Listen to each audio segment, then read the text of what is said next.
Glendalough, meaning the Valley of the Two Lakes, is a valley in the Wicklow Mountains National Park to the south of Dublin.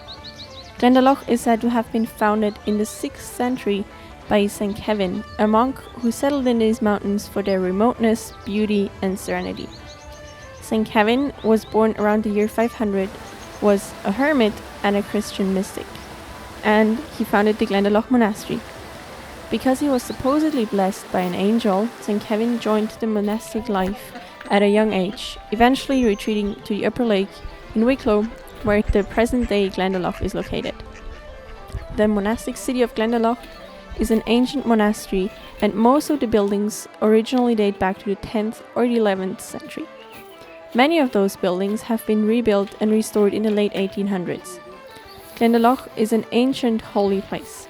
It was probably a holy place long before Christianity ever arrived in Ireland in the 4th century. In the Middle Ages, Glendalough's monastic city would have been very impressive, even though today it wouldn't really be considered a city. Glendalough was known as both a healing sanctuary and a learning center. At Glendalough, monks would have written, copied, illuminated sacred manuscripts, as well as practiced crafting, teaching, and farming. To this day, Glendalough attracts visitors all year round. Glendalough's ancient buildings in the Wicklow Mountains National Park and the wide wooded lowlands attract visitors from all over the world. The most noticeable structure when arriving is the Round Tower. The structure of round towers is almost entirely unique to Ireland, and they still remain somewhat mysterious. The tower might have once been used as a bell tower, a symbol of the monastery's power, or simply a place to house the monastic bell and other treasures. One purpose that is certain is that round towers were used as hiding places, both for treasures and the monks themselves in the event of an attack.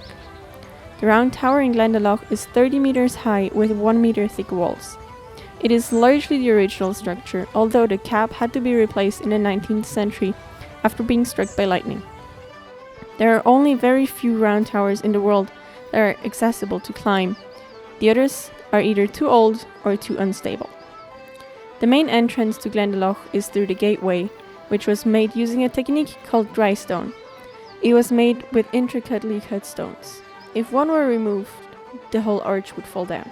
The gateway was once cut into a wall that encircled the entire compound. There is a cathedral dedicated to St. Peter and St. Paul. It used to be the center of the monastic city where the monks would gather for long hours of prayer. Next to the cathedral is an old cemetery. The misty and serene place of leaning tombstones with a view of the surrounding mountains is the final resting place for many members of the monastic society. Within the cemetery, there is a Celtic cross. This is one of the oldest Celtic crosses in Ireland, if not the world, that still exists today.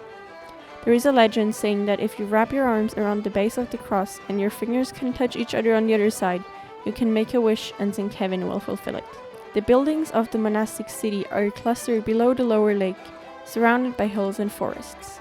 There are many trails and paths leading through the Wicklow National Park, which offer a nice escape from the busy city life.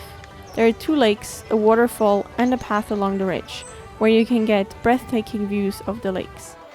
If you're lucky, you might see various animals in the area, such as ducks, deer, frog, and a big variety of birds.